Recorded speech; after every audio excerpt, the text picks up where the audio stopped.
Hello all, I will be starting shortly. Fear not. But until then, enjoy the loading screen.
Hello.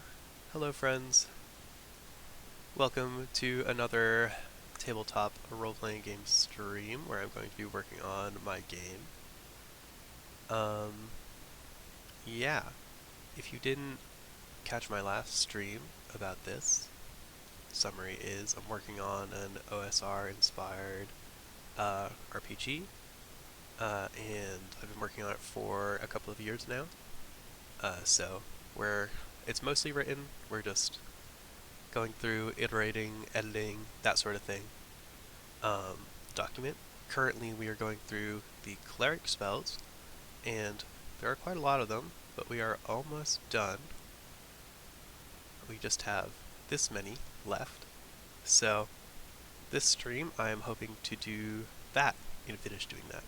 And that would be a huge achievement, because I would have gone through all of the spells, which is pretty cool. Yeah. Earlier this week, I was streaming Alan Wake. If you watched that, thank you very much. And I will be streaming Alan Wake later this week as well. I'm not sure exactly when. Thursday, Friday, probably. So stay tuned for that. Oh, and I also realized that these RPG streams, I want to keep doing them because I think they're cool, as I've said. I realized that it might just be me babbling to myself for a couple hours, which is fine. But I added that ticker thing to the top of the screen, imploring you to ask questions, or ask me what I'm doing if I'm just rambling to myself for a little bit. I'd love to explain what the system is about, or what I'm thinking, or whatever. I mean, I'll be trying to do that anyway.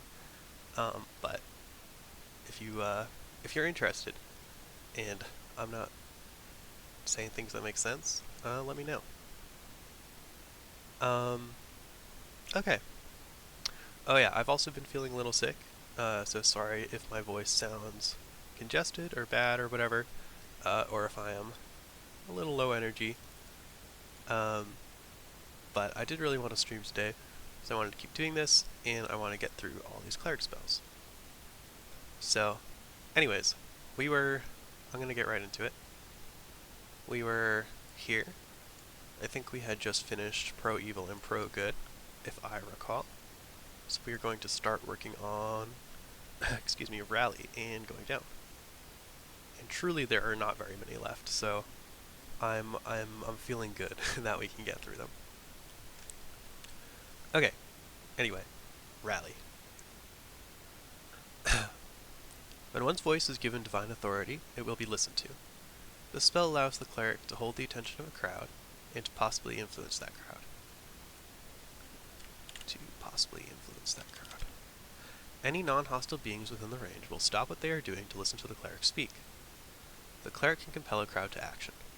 If the cleric attempts to persuade the crowd to do something that they are already inclined to do, they will act if they fail a saving throw versus law. Just because they want to do something, it does not necessarily make it a good idea, otherwise they would have already done it. Okay, just reading through the spell. Not done yet, but Uh, it is kind of an interesting spell, this one, because most of the time in OSR, you, you know, um, you don't compel people to do things by rolling. Um, it's usually encouraged to do that through roleplay, and there aren't like persuasion checks and stuff. Um, so this is kind of an interesting spell because it sort of allows you to magically influence people, as you might with a persuasion check, but it is actually magic, so that's cool. Also, this whole bit is pretty unnecessarily wordy, and I will cut it down. If the cleric attempts to persuade the crowd to do something that offends their sensibilities, they will attack the cleric if they succeed with their saving throw. If they fail the saving throw in this instance, the crowd will not be persuaded, but will also not act violently towards the cleric. The spell ends immediately if any of the subjects of the spell are attacked or harmed in any way, if there is a powerful distraction that breaks the crowd's attention, or if the cleric stops speaking to them. Oh. Or if the cleric stops speaking to them. What does that mean?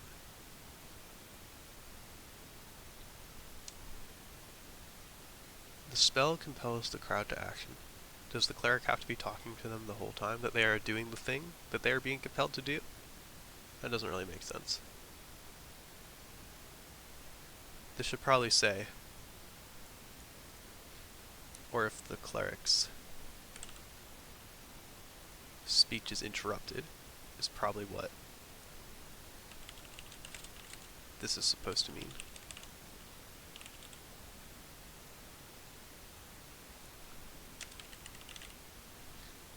Okay, and let's work on cutting down the wording here. This first sentence is fine. Second sentence is fine. This is fine. Any non-hostile beings within the range will stop what they are doing to listen to the cleric speak. So hostile beings will continue to be hostile. I'm going to combine this with an earlier sentence. Influence that crowd and possibly compel them to action.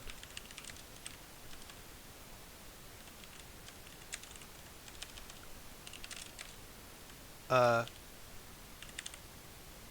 I guess overall, hold on, I'll get to the balance of the spell in a sec. The wording is bothering me.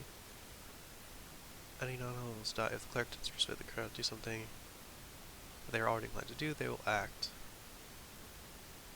If they fail a saving throw versus law. This clause is unnecessary. If the cleric attempts to persuade the crowd to do something that offends their sensibilities, they will attack the cleric if they succeed with their saving throw. Fail the saving throw. In this instance, the crowd will not be persuaded, but will not act violently towards the cleric. Succeed.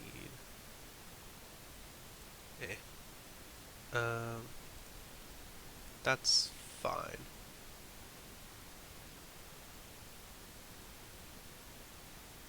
Okay, yeah, that's fine.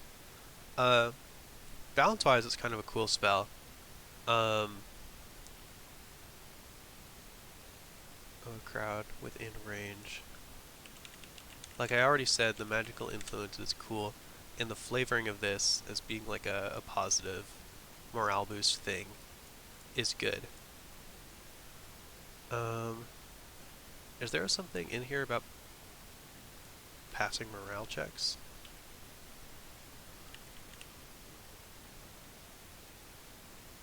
No. Okay. There probably should be.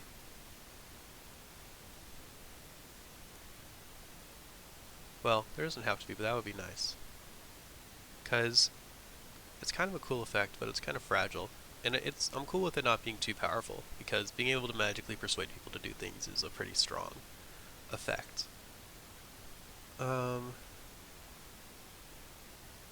They will act. And they have to... Everyone in the crowd has to make a save anyways.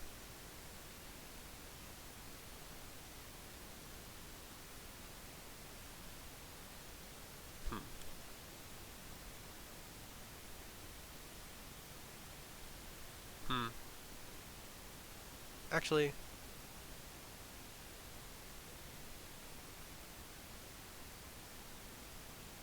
I don't know. I don't know if it needs anything about morale checks. It's probably fine the way it is. I don't want to overcomplicate it. Um, and now the range. It's fine. I guess this spell doesn't really scale outside of range, which is fine. I guess the intent is like you're speaking to a crowd, and so like the higher level you are, the larger a crowd you can influence. Though if that's the only scaling, I think I would want to exaggerate it a little bit more, because 50 plus 10n is not a ton of scaling. This n, if you recall, is the part that's going to scale with the cleric level. I'd rather it be something like,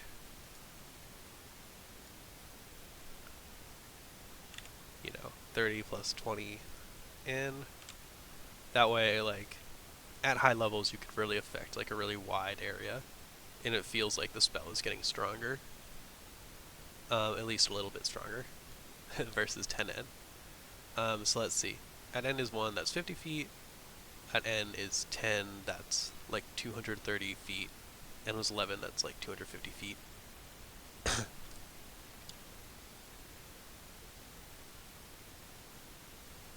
Yeah, I mean, I think that's alright. I think that's fine. It was an interesting spell. I've never seen anyone use it. It's okay that it's kind of niche, but I think that it's cool flavorfully, so I'm okay with it.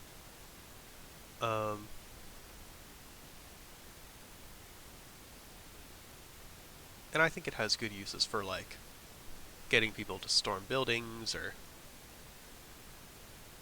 that sort of thing, which I think is useful. Okay, cool. Good with rally. Let's go on to remove fear. This spell instills courage in the targets and removes the effects of magic-induced fear from N targets in range. A target automatically succeeds in any morale checks for the next N rounds. Okay, so this is a pretty straightforward spell. I'm thinking right away, I don't really think we need range scaling, because we already have target scaling here, which is pretty strong. Obviously, the thing about this spell is that fear is kind of niche. Being feared is kind of niche. Which again is kind of the point of the spell list, is they're niche spells that you pick them up if you think you need them.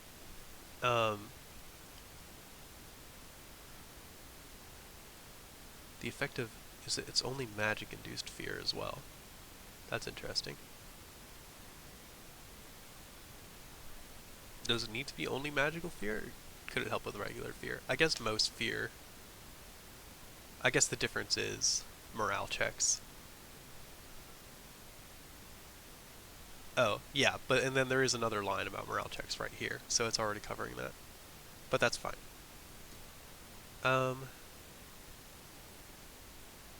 End targets. Is end targets, does that scale too high? That's from like one target you can remove fear from to up to 11.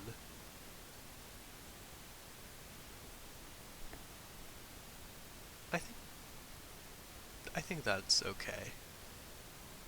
So a high level cleric could potentially like save everyone in their party plus all of the retainers they might have, which is reasonable. It's still removing fear from one person with an action is pretty good, since fear can debilitate you for like 2 or 3 rounds and mess up your positioning.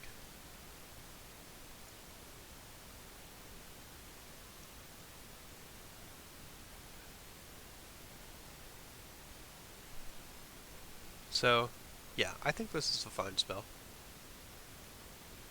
I think I'd rather just make this like flat, this morale check thing. One less thing for people to keep track of. Something like 3 is probably fine. Okay, that's chill. Haha, speaking of which, resist cold. End turns, so it lasts a pretty long time.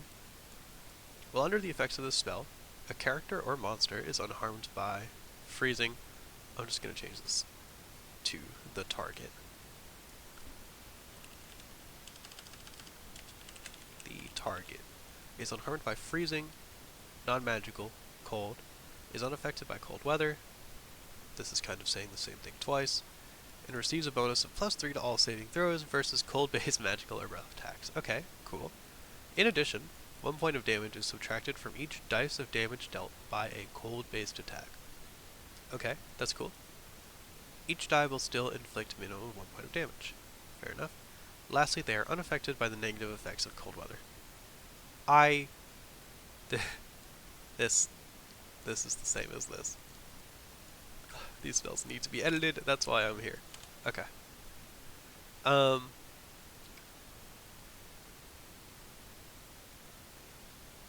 Let's condense this down to one thing. They're unaffected by cold weather is what we're saying. Or just any normal cold.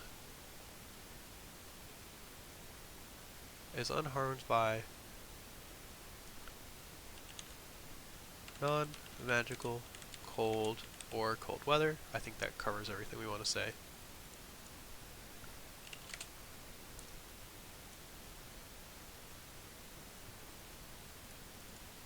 And receives a bonus of +2 to all saving throws versus cold-based magical or breath attacks. That's pretty good. I think it's okay that it's not a super strong effect because it does currently last a while. And it is still pretty strong. I think this 1 point of damage subtracted from each dice of damage dealt by a cold-based attack is kind of cool. I don't remember how it got that way, but normally I think you would expect it to be either like flat damage reduction or like something like that. But this gives it a sort of interesting scaling because you're reducing more damage from attacks that roll more dice, which is pretty cool. I kind of like that, even though it's a little bit wonky, because like obviously like 1d12 versus like 3d4 or whatever, you know, you'd be subtracting 3 from the 3d4 attack, but I kind of like that wonkiness.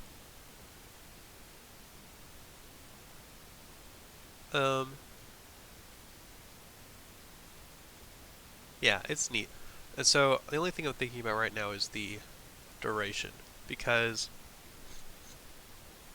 end turns, it's fine, that's fine at low levels, like 10 minutes or whatever, but at high levels, how long is that? It's like 2 hours at his 11 almost, which I guess it's not that long.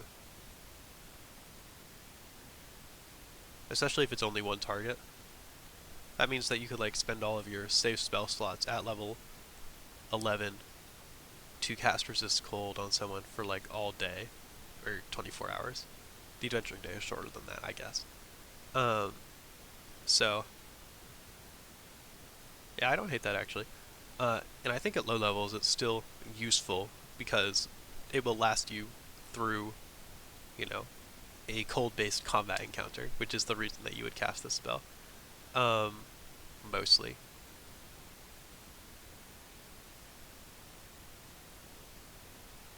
It would be kind of interesting to run this spell when you're traveling through like a tundra or like cold terrain when you're considering like frostbite or like actual weather effects from cold.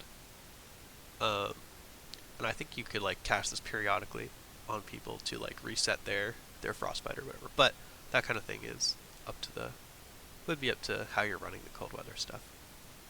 But I don't think it's too strong in that context, because you are basically going to be using all of your spell slots to keep your party healthy per day. So that's fine. Okay, cool. I'm pretty happy with this. And then let's check out Resist Fire. Resist Fire is going to be the same as Resist Cold. Most likely, let's check it out. Under the effects of this spell, a character or monster, the target.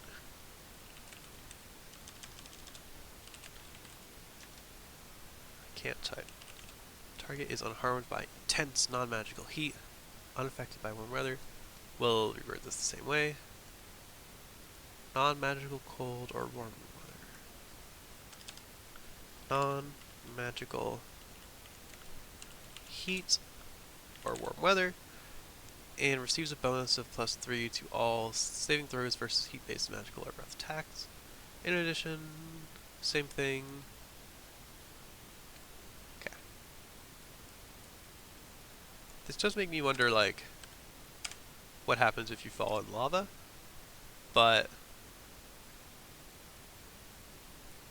I don't think we I don't think we need to like specify that. There's one thing to be wary of when writing spells is you probably, especially OSR spells, you probably don't need to go into every single corner case you can think of. Otherwise, it's just going to be an unreadable mess.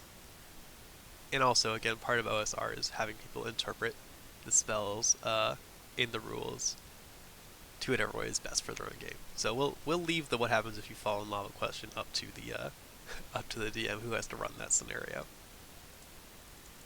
This will never happen. Okay, cool. That looks good. Let's move on to Sacrifice.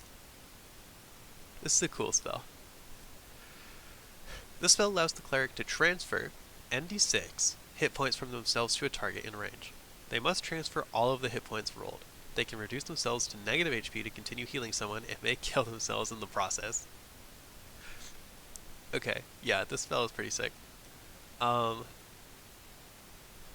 most interesting part of this spell is that the hit points that you transfer from yourself are variable, right? And it's also important to note that for this spell, that you can like, for any spell, you can like downcast them at lower ends for free. Most of the time there's no reason to do that, because it's mostly just makes it less powerful. But in this case, since you can kill yourself if it's too strong, that would be useful. That's cool. It is touch too, which is interesting. So, I guess the one thing we want to consider here is, should this spell change based on the cleric healing changes, which I talked about last stream, where the clerics have now primarily heal through like a pool of healing points that they get each day, instead of casting normal healing spells. I feel like maybe it doesn't, because you're not generating hit points with this spell. You're removing them from yourself and giving them to someone else.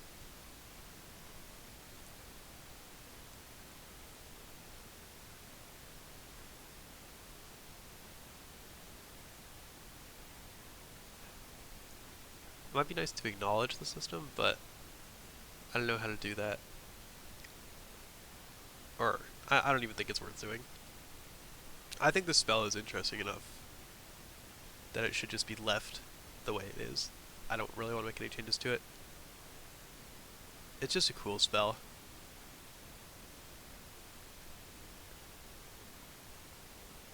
And I guess it does provide a cool way to effectively heal people if you don't have any healing points left, which is pretty neat in a self-destructive way. I think this spell is particularly funny at low hit points. Like, if you're level 1 and you've got like 4 hit points, you have to roll 1d6. So there is a decent chance you could put yourself at negative hit points, which is funny.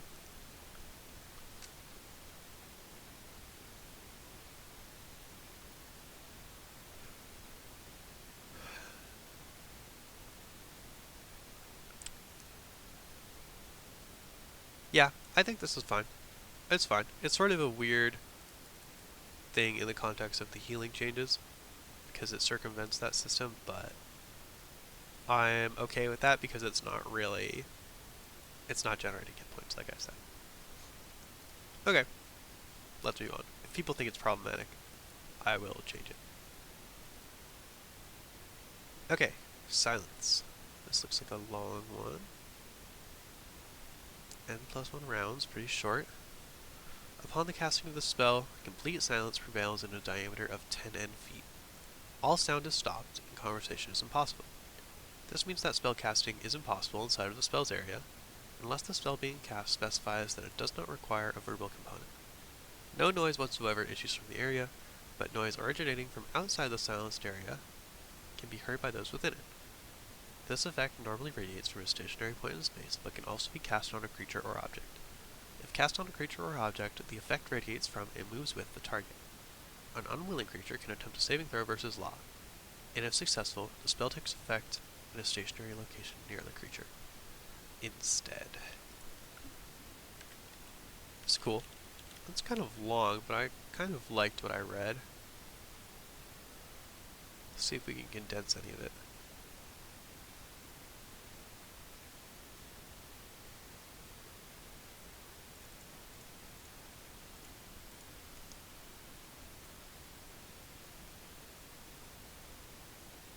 Let's say conversation and spell casting is impossible.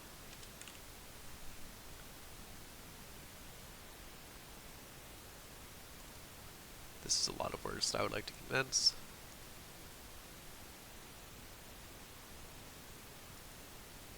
Unless the spell is specifically non-verbal.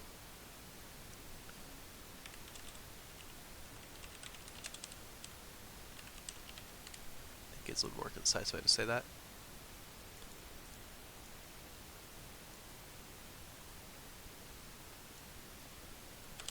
No noise issues from the area, but noise from outside the area can be heard by those within it. And I like this range clarification, because this can confuse people sometimes. And I like, it's cool that you can try and cast it on a creature or object.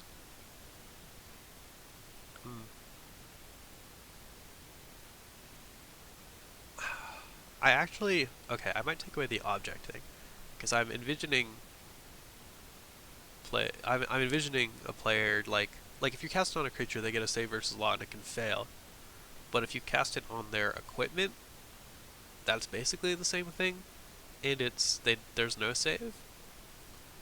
And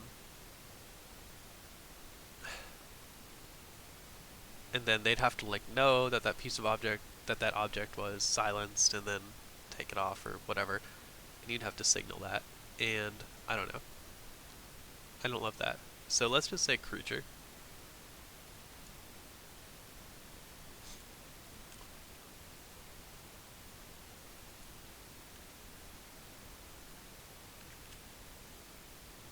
Yeah.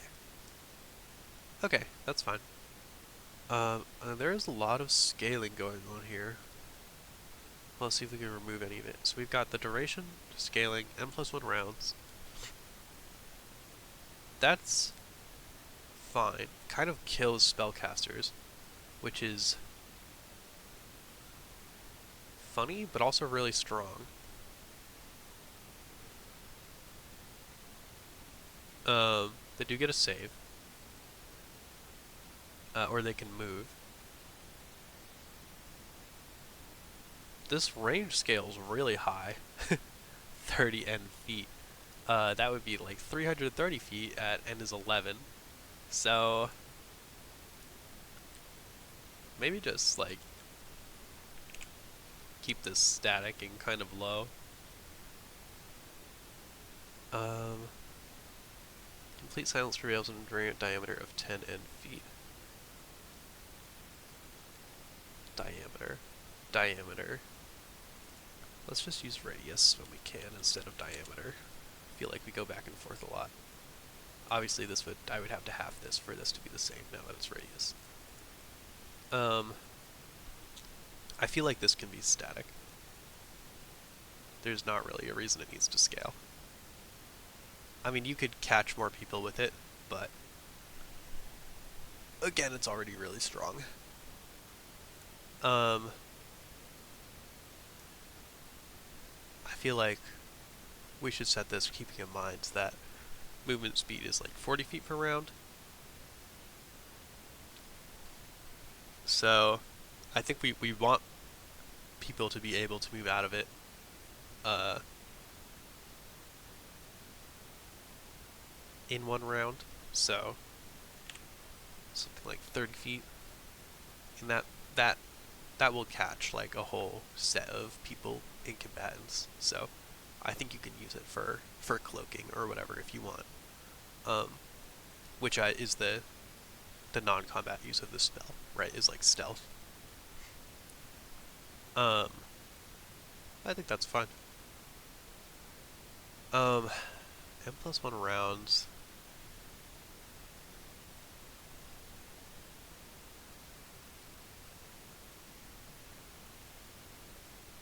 I am a little wary of like a high-level cleric being able to just take out a caster for like 11 rounds. Um, I mean, they could still like do other stuff and run away, but obviously they wouldn't be able to cast spells. Let me compare to Maze.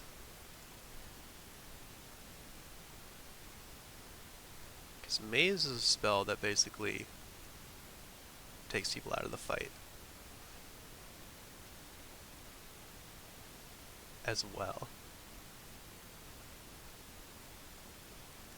Yeah, I made this one weird. Okay. But at most, that's like, 7 rounds at absolute maximum, and usually it's around like 2 or 3. Do I have any other good, like, stunning spells? And it's not exactly equivalent, because it's just preventing them from spell casting, but still. It does seem like a lot.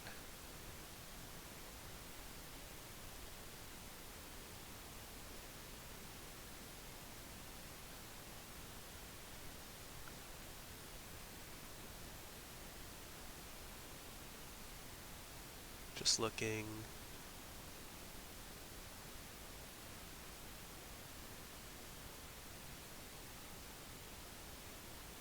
Yeah, okay. Hold on, I'll just go back to it. Cleric spells.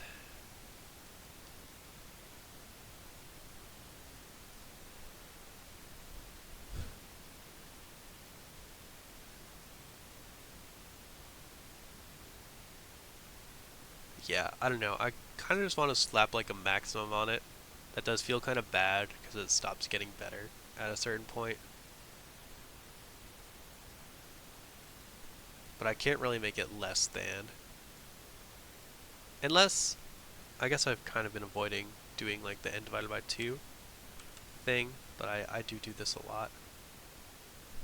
I don't do it because it's kind of ugly. It requires like specifying like round up or round down.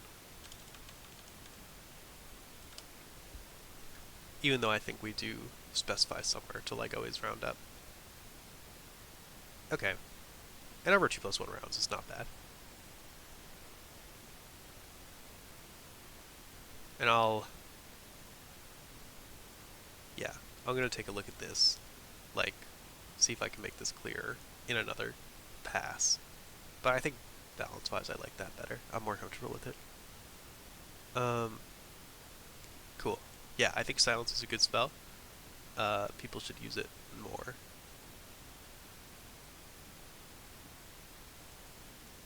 Okay, cool. Ooh, we're kind of zipping through them. We're kind of zipping through them. Okay. We've only got 4 left. I guess we haven't made a ton of changes. Most of these spells have been fine. 1, 2, 3, 4, 5, 6. We've gone through 6. This is pretty good. A lot faster than the first stream.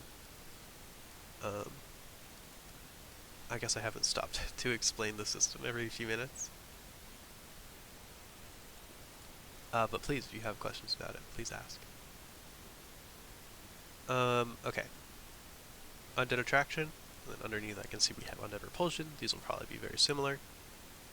Okay, 10 rounds, or 1 turn, is how I would write this. No, sorry, that's wrong. 1 turn is 10 minutes. 10 rounds is 1 minute. Incorrect. Okay. The target of this spell gains the attention of up to n hit die of undead creatures within range of the cleric's choice for the duration of the spell. This sentence is worded a little awkwardly. I'm going to come back to it. The chosen undead will do what they can to kill the target until someone else does something to intentionally gain an undead creature's attention, such as attacking. If the undead are being controlled, they will make a save versus law, and on a success, the spell will have no effect. Makes sense. If the target of this spell is the controller of the undead gain a +3 to this save. That's good. Okay, so basically you could use this spell to sick undead on people, which is cool. The target of this spell gains the attention of up to n hit die of undead creatures within range. I think this within range phrase is messing up the flow of the wording. Of the cleric's up to n hit die of undead creatures of the cleric's choice for the duration of the spell.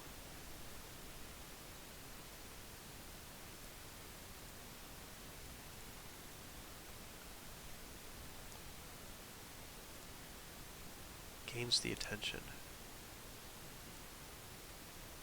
Yeah, okay, it clarifies what that means. The chosen undead will do what they can to kill the target. Okay, I'm also going to add in the classic 0 hit die creatures count as half a hit die towards this limit. I think that's a good clarification to have in every spell that has like influencing X hit die or N hit die.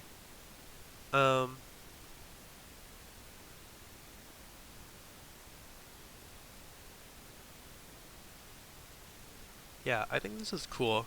This is a cool spell.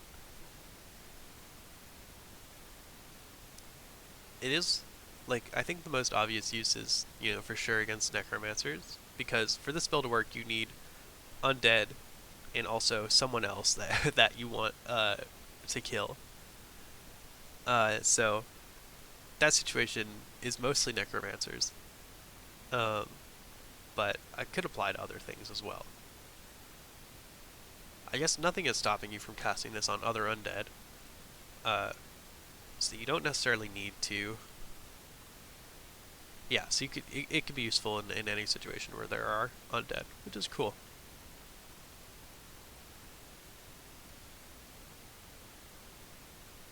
Huh? Yeah, that's pretty strong.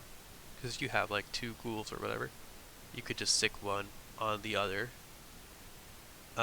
For 10 rounds, which is like a whole combat basically.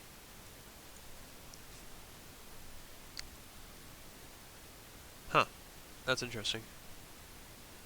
I kind of want to compare this to Turn Undead, and I want to compare it to what necromancers can do. I think necromancers, like, the amount of dead that they can raise is n. It should be.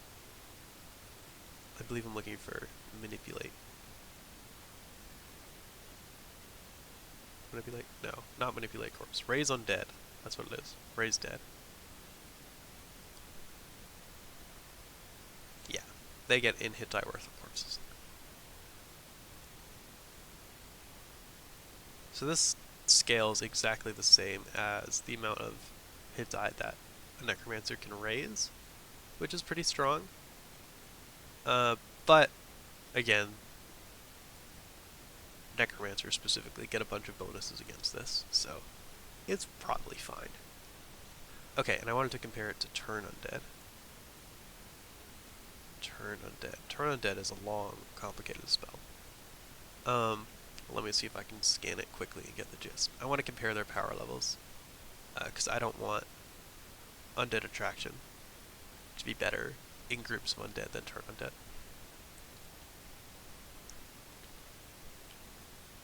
Just scanning this, there's a lot of text.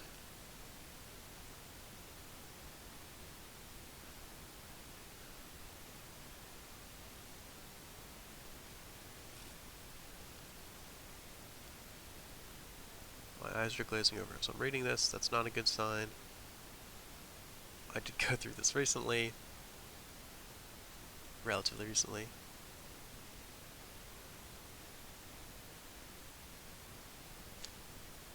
Okay, I'm going to check out the table. Ooh, Okay. Yeah, that's a little hard to read. Oh, and these are notes for us, which we can remove. I'll keep them in for now.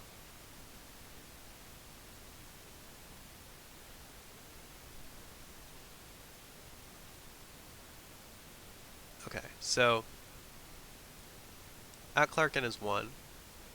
Say they're fighting 2 1-hit die undead.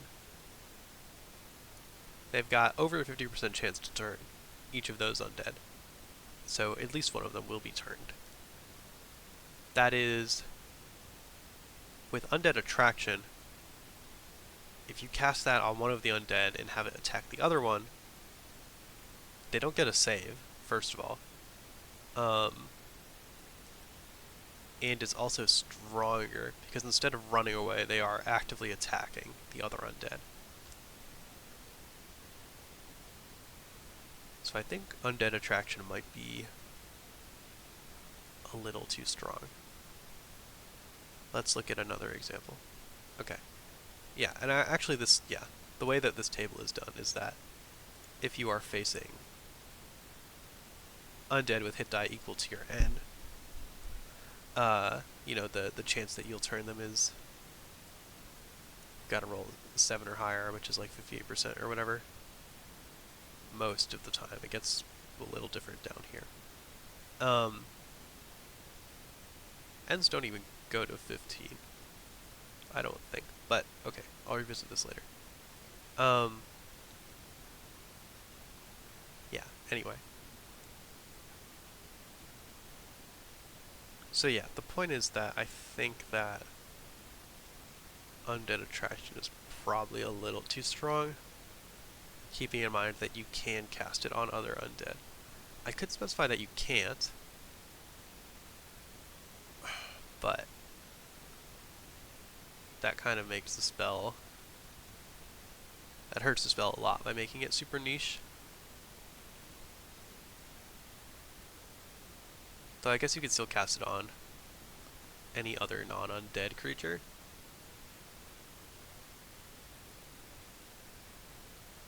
Yeah, maybe that's a good clarification.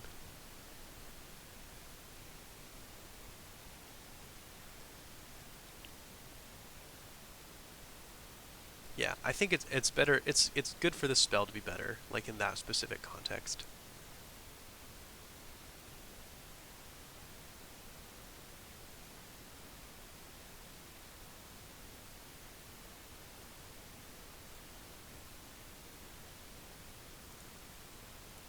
So I'm just gonna add this spell cannot be cast on an undead target.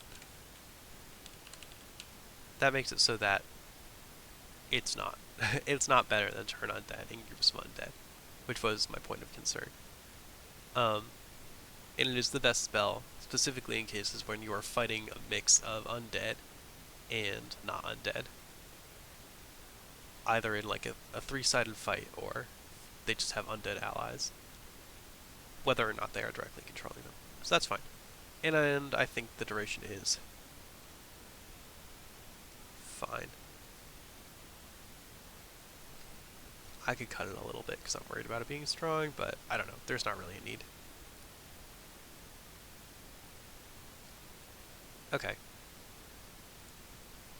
That's fine. We could probably leave that there. Okay. Now we're going to check out Undead Repulsion. The target of the spell... I'm imagining this would be similar to Undead Attraction, but we'll see.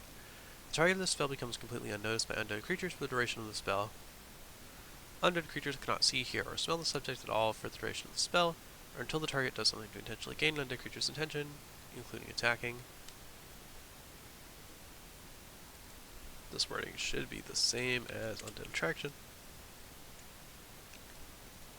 Okay. I feel like there's some redundancy in this description. Otherwise, this is a cool spell.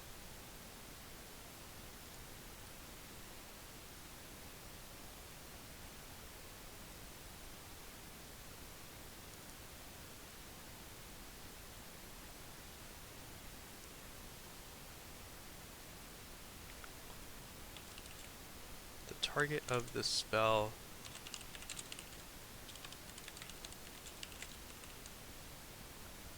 cannot be seen, heard, or otherwise sensed. For the duration of the spell, okay, I think that's a little better.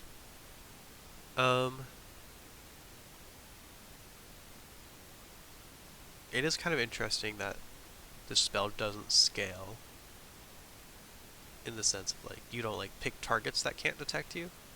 It's just that undead can't detect you, full stop. And what scales is the duration.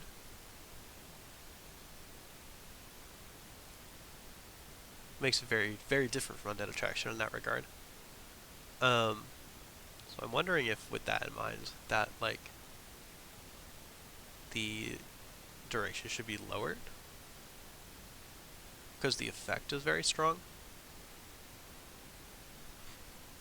Like, 0.5 end turns or something, you know?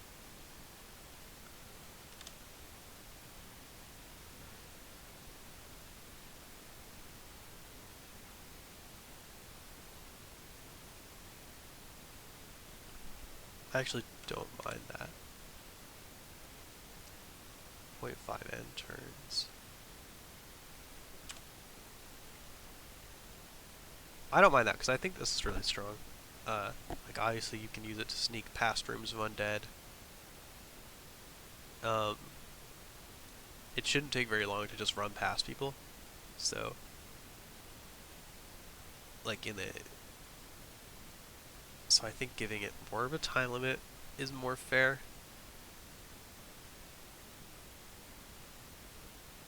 It's a cool spell, though.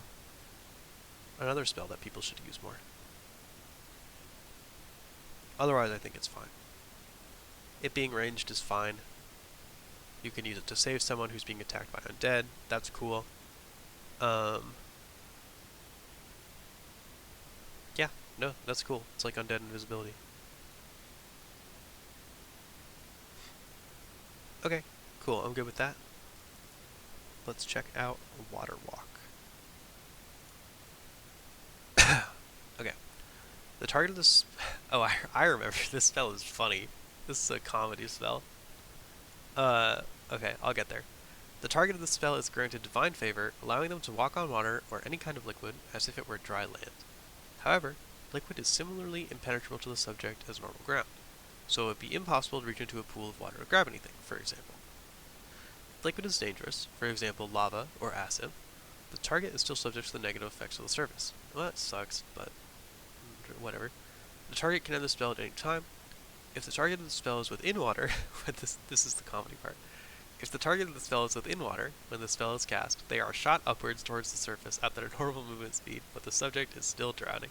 The target is expelled from the surface to a height of 1/3 of their movement speed and then falls. This is hilarious. This is pure gold. I don't care if that's unnecessarily worrying. That is absolutely being kept. Okay. Other than that,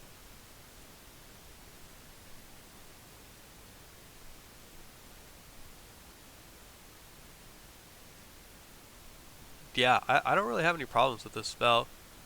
It's kind of interesting that, like, it affects dangerous liquids, but you are still subject to their negative effects. So, like, kind of what's the point in casting it in these situations? Other than, I guess you can run across it quickly if it's not too lethal, which is still useful.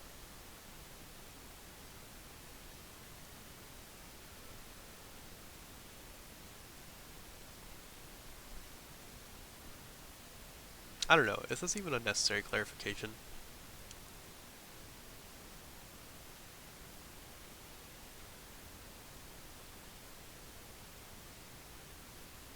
I guess. I think Tristan would want it to be in here. If the liquid is dangerous, for example lava or acid, targets I'm just gonna say the target's feet are still subject. Well, no, I guess because they could touch it as well.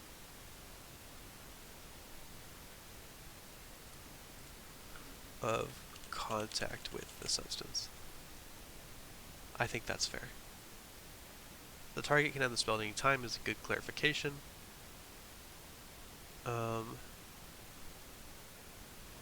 This part is also pretty funny, that they can't like reach into a pool of water. I like that. Yeah, I think that's a really good. This is a really good spell. Mostly useful in places where there's water, but that's most places. So, end turns I think is a fine duration, especially since it only is targeting one person. I know I just went from end turns to 0.5 end turns for Undead Repulsion, but I don't really feel the need to reduce it in the case of Water Walk, because I feel like bodies of water that you might want to walk across are typically larger anyway.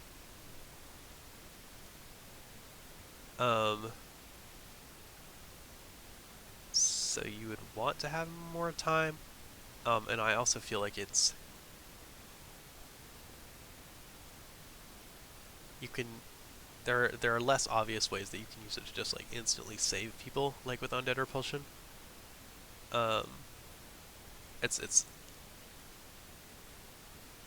a spell that I think has the potential to be a lot more creative than Undead Repulsion, so I'm okay with it having a longer duration, partially for that reason.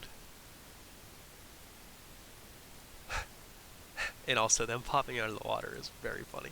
You can use this to kill people. That rocks. Oh, and it is touch range, which does hurt it a lot versus Undead Repulsion.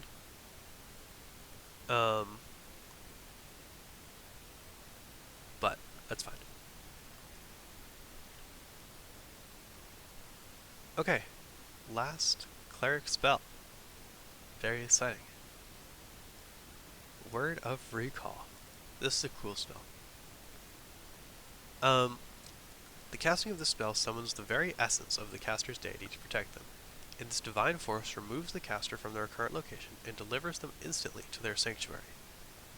The caster may only designate or change the location of the sanctuary once a day after resting. It may be any moderately familiar place, GM's discretion, but not a recently set up camp. Any distance within 5+5 miles can be traveled with no chance of error, but distances beyond that cause the spell to fail. In addition to themselves, the caster can transport an additional, I say caster a lot in the spell, I should be saying cleric, since it is the cleric spell list. We'll just cleric. It probably doesn't need to be. Okay. I'm gonna do a pass on the capitalization and stuff later, as part of the my read through, which I will do at some point. I'll just keep it capitalized for now because it is capitalized most elsewhere. Okay. Caster.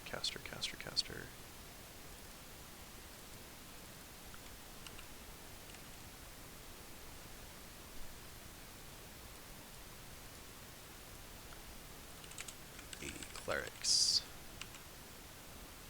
Okay. The cleric can transport an additional 25 N-pounds. What is on the caster's person contributes to this limit, but the cleric's weight is not included. Yep. This is quite a boon, and so if the spell is cast beyond the caster's normal daily spell limit, add an additional +1 to the cleric's Wrath of God roll. I really like this clause. It is unique to this spell, because I do think this spell is really strong, because it will teleport you out of danger, possibly with some treasure, or some of your equipment, which is cool. It is very much an escape button spell. In the cleric that I'm playing, in the game of this that I am playing, has this spell, and I've never cast it, but it is like a very reassuring thing to have as an option. As if things get completely fucked, I can just hit this escape button spell and get out of here. Um, this clause obviously works, I think, uniquely well with the spell because if you are in a situation where you have to cast Word of Recall, you are, I think, are more likely to be out of spell slots, um, out of ways to help your party otherwise, and you were just like, nope. So I really like this.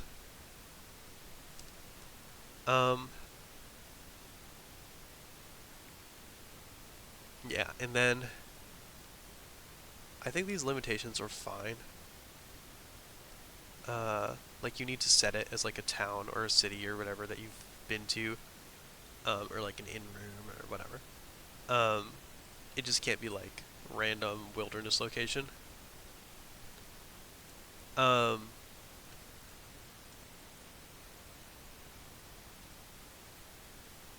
yeah. Any I've never really been 100% sure about the miles thing because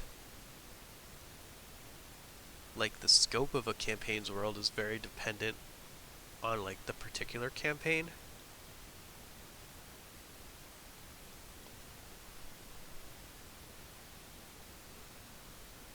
So it's kind of hard for me to judge whether like 10 miles at level 1 is reasonable or if it's too short or absurdly long. But I think it's fine in the sense that like if you want to rely on this spell, you have to put at least some effort into making sure that you are keeping your sanctuary location somewhere that can be accessed by you, like within your effective range. Um, and it's not just free.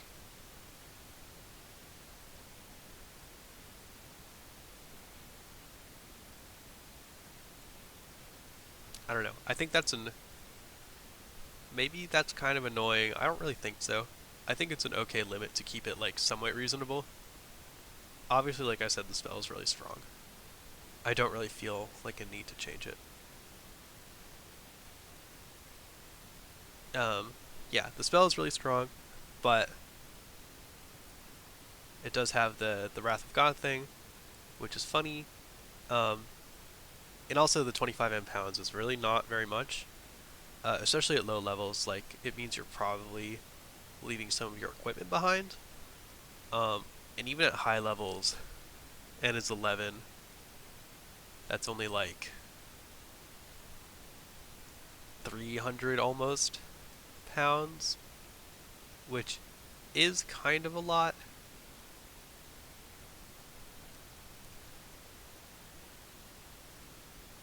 I don't know. Maybe that's too much.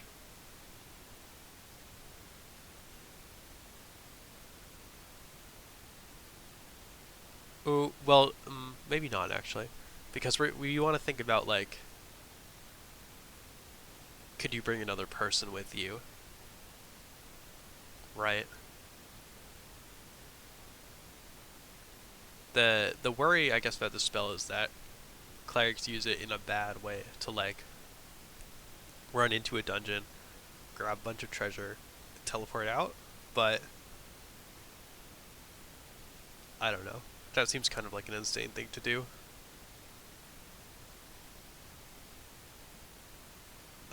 Obviously, it would be very risky to just speed run a dungeon by yourself in an OSR system. So I'm not that worried about it.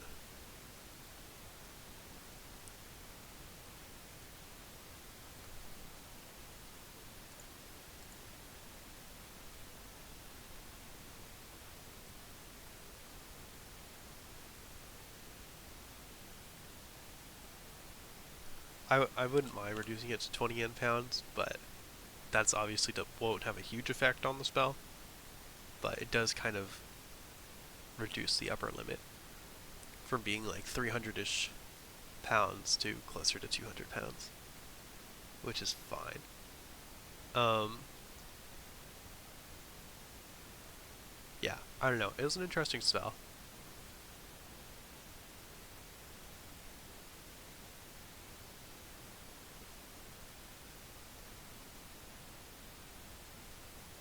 yeah, and if anyone does think that it is like problematic, or I mean, if your players are using spells like that, you should tell them to stop first of all. Um, but if people think it is problematic, then I can change it. Yeah, it shouldn't entirely be on the system designer to like stop every possible bad player behavior. Um, as a GM, I think part of your responsibility is preventing your players from being super annoying, um, and using spells to like cheese things in unintended ways that goes against the spirits of like the game. Um, if that's something you don't want in your game, if that's something you're fine with, then it doesn't matter. So anyway, phew, that was a lot of talking. We've hit an hour, nice. Um, that is the end of the Cleric spell list pass. So that's awesome. That's really all I wanted to get done today. Um, and I honestly went a lot faster than I thought I would, based on the amount that we got through last stream. Um, so, hey, that's pretty cool. Um, if anyone happens to be watching, if they have any questions about the system or whatever, now would be a good time to ask them, and I would be happy to answer them. Otherwise, I'm going to look at my to-do list and see if there's anything else that I want to do.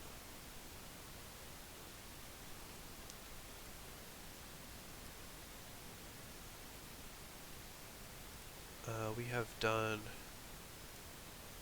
Cleric spells, excitingly. That's been a long time coming.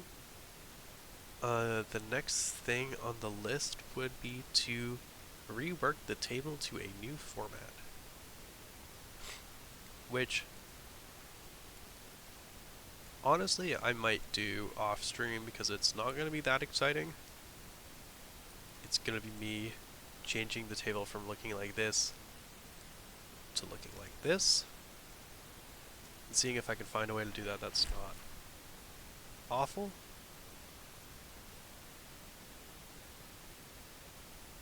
But I think this will help. This will help with readability a lot because, yeah, I think I mentioned this before, but this started as a Google Sheets list, like an Excel type list, and so that's why it looks like this. And it's not the best for the readability of a Google Doc. So, and the biggest problem this document has is readability. Yeah, so I think this is going to be a lot better. But I don't, like I said, I don't feel the need to do that on stream because it probably won't be that interesting. Unlike everything else I do, which obviously is very interesting. As a joke. Magic items research, that's going to take a bit. Someone's going to take a bit. Retro is going to take a bit. This is going to take a bit. This is more formatting stuff.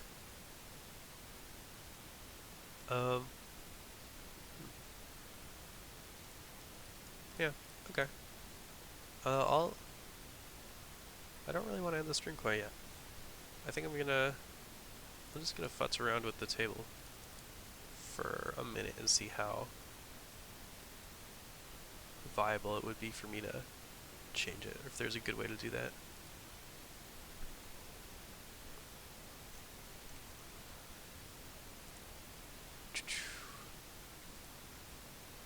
Again, still taking questions, comments.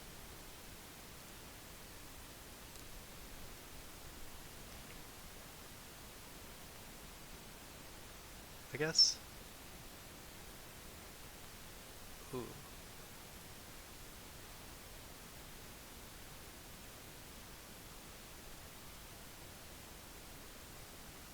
Oh, okay. It's been a while since I've looked at these features. Got built-in sorts. Okay, that's cool. My tables are already sorted alphabetically.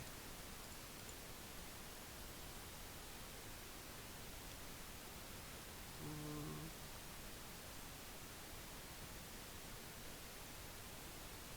wondering.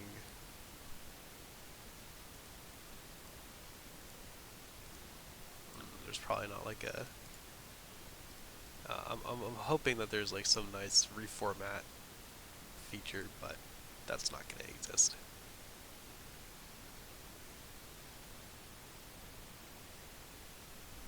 Okay.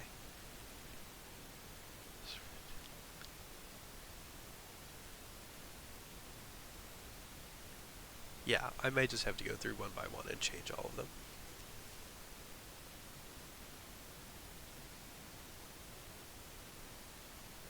Which is fine. Okay, cool. Then I will be content with this for now. I will try and get this table stuff done off stream, though it'll probably take a while. Yeah, cool. Let's go to here. Cool. Yeah, it was kind of a short stream today. Feeling a little sick, like I said. So thank you for watching. If you did watch, I'm happy we got through the cleric spells. Very happy. Much faster than I thought, which is awesome. As I said, I'm going to keep streaming RPG stuff. Probably for longer than this in the future. And once I finish the table thing, then we'll be moving on to magic items and research, which is actually going to be a really interesting topic. I'll show you that briefly. There's a whole... I won't go into it. But there's a whole thing here about magical workshops, spell research, holy water, magic items, how long it takes to make scrolls, and there are a million things, and this is copied from Lamentations of Flame Princess right now, but our system is very different from Lamentations of Flame Princess, so I think this is a useful base to work off of, but it is going to be need to change a lot in order to fit with our system, because, for example, we don't have spell books in our system, and that's kind of a big thing, just to start with. Also, some of the numbers in Lamentations of Flames and Chess are just kind of crazy, in my humble opinion, so those are going to need to be tweaked for this system. Yeah, okay, so that's that. Anyway, back to me. Yeah, anyway, look forward to that. I'll be doing that probably next weekend, I would hope. And later this week, I will be doing more Alan Wake, as I said, probably on Thursday or Friday. So, look forward to that. That will be fun. Alright, cool. Thanks a lot for watching. I had fun, and I will talk to you all later this week. So, have a good night. See ya.